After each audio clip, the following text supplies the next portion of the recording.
ఏ రోజైనా ప్రదోషకాలం అంటే శివుడికి ప్రియం కాబట్టి ప్రదోషకాలంలో ఈ నారికేళ దీపాన్ని వెలిగించుకోవచ్చు.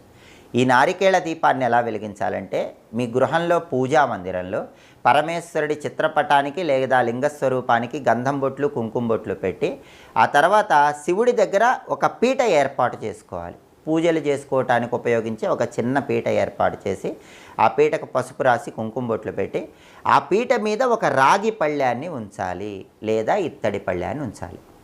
ఆ రాగి పళ్ళెము లేదా ఇత్తడి పళ్ళానికి 5 చోట్ల గంధం బొట్లు, 5 చోట్ల కుంకుమ బొట్లు పెట్టాలి.